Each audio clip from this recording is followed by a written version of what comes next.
വിത്തമെന്തിന് മർത്യർക്ക് വിദ്യ കൈവശമാകുകയിൽ വെണ്ണയുണ്ടെങ്കിൽ നറുതൈ വേറിട്ട് കരുതണമോ എന്ന് ആരംഭിക്കുന്ന ഒരു പദ്യം ഞാൻ 6ാം ക്ലാസ്സിലാണോ 7ാം ക്ലാസ്സിലാണോ പഠിച്ചതെന്ന് ഇപ്പോൾ നല്ല ഓർമ്മയില്ല.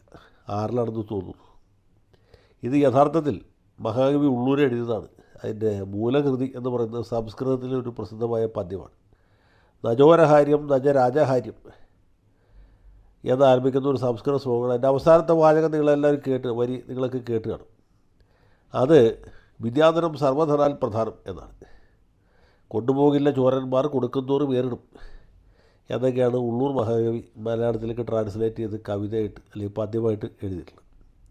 അപ്പോൾ ഇത് പറയാൻ കാരണം എന്ന് വെച്ചാൽ നമ്മുടെ നാട്ടിൽ ഈ വിദ്യാഭ്യാസത്തിൻ്റെ പ്രാധാന്യത്തെക്കുറിച്ച് കുട്ടികളെയും മുതിർന്നവരെയും ഓർമ്മിപ്പിക്കുന്നതിന് വേണ്ടിയിട്ട് ഇതുപോലെ സംസ്കൃതത്തിൽ പല ശ്ലോകങ്ങളുമുണ്ട്. അതുപോലെ തന്നെ മലയാളത്തിൽ പല കവിതകളുമുണ്ട്. നമ്മുടെ നാട്ടിൽ പൊതുവെ ആളുകൾ ഏത് കാലത്തും വിലമതിച്ചിരുന്ന ഒരു വിഭാഗം എന്ന് പറഞ്ഞാൽ അധ്യാപകർ. ഒരധ്യാപകൻ എന്ന് പറഞ്ഞാൽ വെറുതെ 1-ാം തീയതി ശമ്പളം മേടിക്കാൻ പോകുന്നൊരു ഉദ്യോഗസ്ഥനല്ല. അതിനേക്കാൾ ഉപരിയായിട്ട് വിദ്യാർത്ഥികളുടെ മാനസികവും ധാർമ്മികവും സന്മാർഗപരവുമായിട്ടുള്ള ഉയർച്ചയ്ക്ക് വേണ്ടിയിട്ട് അഭ്യുന്നതിക്ക് വേണ്ടിയിട്ട് പ്രയത്നിക്കുന്ന ഒരു വലിയ സ്വാതന്ത്ര്യ സമര പോരാളിയായിട്ടാണ് ജനങ്ങൾ പണ്ടുപോലെ കണക്കാക്കുന്നത്. വിദ്യാഭ്യാസത്തിൻ്റെ മഹത്വവും അതുപോലെ അധ്യാപനത്തിൻ്റെ മഹത്വവും അധ്യാപകർക്ക് പൊതുസമൂഹത്തിൽ കിട്ടിയിരുന്ന അംഗീകാരമൊക്കെ ഇപ്പോൾ പഴങ്കഥകളായിട്ട് മാറുകയാണ് എന്നാണ് ഞാൻ കരുതുന്നത്. കാരണം വിദ്യാഭ്യാസ നിലവാരം നമുക്കറിയാലോ. ഈ നാലകത്ത് സൂപ്പിയും ടി മുഹമ്മദ് ബഷീറും MA ബേബിയും പിന്നീട് ശിവൻകുട്ടിയും വരെയുള്ള ആളുകൾ ഭരിച്ച് നമ്മുടെ വിദ്യാഭ്യാസം ഒരു വഴിക്കായി. ഇപ്പോൾ വിദ്യാഭ്യാസം എന്നുപോലും തെറ്റുകൂടാതെ എഴുതാൻ അറിയാവുന്ന ആളുകൾ കുറവായി. അങ്ങനെ വിദ്യാഭ്യാസം ഒരു വഴിക്കായി. ഇംഗ്ലീഷുകാർ പറയാൻ വേണ്ട 4-3 കൂട്ടി 6 എന്നെഴുതുന്നവർ പകുതി മാർക്ക് കൊടുക്കുന്ന നിലയിലേക്ക് കാര്യങ്ങളെത്തി. പരീക്ഷയ്ക്ക് പണമടയ്ക്കുന്നവരൊക്കെ പാസ്സാവുന്ന കാലത്ത് നമ്മളെത്തി. SLC പരീക്ഷയ്ക്ക് കിട്ടുന്ന മാർക്കിന് അത് എഴുതിയ കടലാസിൻ്റെ വില പോലും ഇല്ലാത്തൊരു കാലത്ത് നമ്മളെത്തി.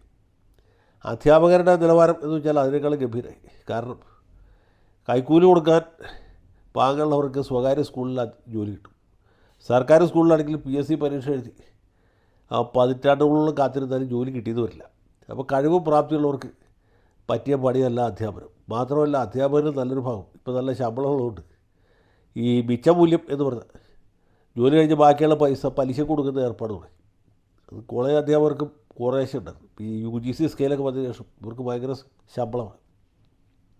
അത്ര ശമ്പളം ചിലവാക്കാൻ നിവൃത്തിയില്ല. അപ്പോൾ പിന്നെ എന്ത് ചെയ്യാൻ പറ്റും? പണം പലിശ കൊടുക്കുന്ന ഏർപ്പാട് പല അധ്യാപകരും തുടങ്ങി. അത് പിന്നെ നിരുപദ്രവമായിട്ടുള്ളൊരു ഏർപ്പാടാണെന്ന് വിചാരിക്കാം. ഇവർ പലരും സാമൂഹ്യ വിരുദ്ധന്മാരായിട്ട് മാറി. ഈ വിദ്യാർത്ഥികളെയൊക്കെ പീഡിപ്പിക്കുന്ന അധ്യാപകരെക്കുറിച്ചുള്ള വാർത്തകൾ പത്രത്തിൽ വരാൻ തുടങ്ങി. പണ്ടൊന്നും ആരും അങ്ങനെ ചെയ്യുമായിരുന്നില്ല. ഇനി ആരെങ്കിലും അങ്ങനെ ചെയ്താൽ അവരെ ആ സ്ഥാപനത്തിൽ നിന്ന് പിരിച്ചു. അധ്യാപകരെ വിദ്യാർത്ഥികൾ ചേർന്ന് തന്നെ കൈകാര്യം ചെയ്യുമായിരുന്നു. അല്ലെങ്കിൽ നാട്ടുകാർ കൈകാര്യം ചെയ്യും. ചുമരോട് ചേർത്ത് നിർത്തി അല്ലെങ്കിൽ ഇടിവെച്ച് കൊടുക്കരുത്. ഇപ്പോൾ ആ കാലവും പോയി. അധ്യാപകരായാലും ഇത്രയെങ്കിലും മിനിമം ഇത്ര പീഡന കേസിൽ പ്രതികരിക്കണം എന്ന രീതിയിലേക്ക് കാര്യങ്ങൾ പോയി. അപ്പോൾ പത്രം എടുത്ത് തുറക്കാൻ നിവൃത്തിയില്ല. കാരണം ഇതുപോലുള്ള വാർത്തകളാണ് ഓരോ ദിവസവും. അധ്യാപകൻ പ്രതിയായിട്ടുള്ള പോക്സോ കേസ്, ഇത്ര കൊല്ലം കഠിന നടപടി ശിക്ഷിച്ചു എന്നൊക്കെയുള്ള വാർത്തകൾ നമ്മൾ ദിവസവും കാണും. പക്ഷേ ഈ കഴിഞ്ഞ ദിവസം പത്രത്തിൽ കണ്ട ഒരു വാർത്ത എന്നെ ഞെട്ടിച്ചു എന്ന് പറയാൻ പറ്റില്ല. എന്നാലും അല്പം ഒന്ന് വിസ്മയാധീനനാക്കി എന്ന് പറയാതിരിക്കാൻ നിവൃത്തിയില്ല. എന്താ വെച്ചാൽ കോഴിക്കോട് പേരാമ്പ്ര ഭാഗത്താണ് 2 അധ്യാപികമാർ സർക്കാർ സംവിധാനത്തിൽ വർക്ക് ചെയ്യുന്നവരാണ്. സ്ഥിരം ജീവനക്കാരല്ല എങ്കിൽ പോലും താൽക്കാലിക അടിസ്ഥാനത്തിൽ ജോലി ചെയ്യുന്ന 2 അധ്യാപികമാർ. ഒരാളുടെ പേര് കാവ്യ എന്നാണ്, മറ്റയാളുടെ പേര് കീർത്തന എന്നുമാണ്. ഈ 2 മഹതികളും മയക്കുമരുന്ന് കച്ചവടവുമായി ബന്ധപ്പെട്ട് പിടിക്കപ്പെട്ടു. 2 പേരെ അറസ്റ്റ് ചെയ്തു. ഓപ്പറേഷൻ തൂഫാൻ്റെ ഭാഗമായിട്ട് ഈ 2 മഹതികളെയും പോലീസ് അറസ്റ്റ് ചെയ്തു. കാവ്യയും കീർത്തനയും. ഒരാളെ സർവീസ് ചെയ്ത് പിരിച്ചുവിട്ടു, മറ്റയാൾക്കുള്ള പിരിച്ചുവിടൽ ഉത്തരവ് തയ്യാറായിക്കൊണ്ടിരിക്കുകയാണ് എന്നാണ് നമ്മൾ മനസ്സിലാക്കിയത്. അപ്പോൾ ഈ നിലയിലേക്ക് നമ്മുടെ സംവിധാനം എത്തി. കാവ്യയിലും കീർത്തനയിലും എത്തി നിൽക്കുകയാണ് കേരളത്തിൻ്റെ വിദ്യാഭ്യാസ പെരുമ. കേരളം വിദ്യാഭ്യാസ രംഗത്ത് ഏറ്റവും മികച്ചു നിൽക്കുന്നൊരു സംസ്ഥാനമുള്ളൂ. അപ്പോൾ ഈ കാര്യത്തിൽ നമ്മൾ പിന്നോക്കം പോകാൻ പാടില്ല. ഇനിയിപ്പോൾ ക്ലാസ്സിൽ ഏതെങ്കിലും കുട്ടിക്ക് ഉച്ചയ്ക്ക് കഞ്ഞി കുടിക്കാൻ പോയില്ലെങ്കിലും അവർ MDMA കിട്ടാൻ ഒരു ബുദ്ധിമുട്ട് വരരുത്. മാത്രമല്ല അധ്യാപികമാർ വളരെ മഹത്വമുള്ളൊരു ജോലിയാണല്ലോ ചെയ്യുന്നത്. സ്കൂളിൽ പോയി പിള്ളേരെ പഠിപ്പിക്കും. അവരുടെ ലെഷർ ടൈമിൽ ബാക്കി സമയത്ത് എന്തെങ്കിലും ഒരു ജോലി ചെയ്തൂടെ. സ്വയം തൊഴിൽ കണ്ടെത്തലിൻ്റെ ഭാഗമായിട്ട് MDMA കൊണ്ടുവന്ന് മറിച്ച് വയ്ക്കുന്ന പരിപാടി തുടങ്ങി. അല്ലെങ്കിൽ അതിൻ്റെ വാഹകരായിട്ട് കാരിയേഴ്സായിട്ട് പ്രവർത്തിക്കാൻ തുടങ്ങി.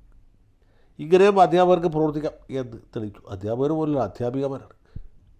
നാരികൾ നാരകീയാഗ്നികൾ എന്ന് ചെങ്കമ്പുഴ പാടിയത് ഈ അധ്യാപികമാരെയൊക്കെ മനസ്സ് വിചാരിച്ചിട്ടായി. ഏതായാലും സംഗതി തരക്കേണ്ടില്ല. കാവ്യയും കീർത്തനയും നമ്മുടെ കേരളത്തിൻ്റെ വിദ്യാഭ്യാസ ഭൂപടത്തിൽ ആ ഒരു പ്രത്യേക സ്ഥാനം കൈവശപ്പെടുത്തി എന്ന് പറയാനായിട്ട് എനിക്ക് യാതൊരു മടിയുമില്ല. രണ്ടുപേരെയും അഭിനന്ദിക്കുന്നു. അവരെ ഇത്ര നാളും സർവീസിൽ വെച്ചുകൊണ്ടിരുന്ന നമ്മുടെ സർക്കാരിനെയും അവരെ സഹായിച്ച വിദ്യാർത്ഥിനികളെയും പ്രത്യേകമായിട്ട് അഭിനന്ദിക്കുന്നു. ഇതുപോലുള്ള പ്രതിഭകൾ ഇനിയും ഉണ്ടാകും എന്നുള്ള കാര്യത്തിൽ എനിക്ക് ഉറപ്പുണ്ട്. അവരെ കണ്ടെത്താനുള്ള ശ്രമം ഇനി വിദ്യാഭ്യാസ മന്ത്രി ഷംസുദ്ദീൻ ചെയ്തില്ലെങ്കിലും നമ്മുടെ ആഭ്യന്തരമന്ത്രി രമേശ് ചെന്നിത്തലയും അദ്ദേഹത്തിൻ്റെ കീഴിലുള്ള പോലീസ് ഉദ്യോഗസ്ഥരും ചെയ്യും എന്നാണ് എൻ്റെ പ്രതീക്ഷ, എൻ്റെ പ്രത്യാശ. ജയ് ഹിന്ദ്.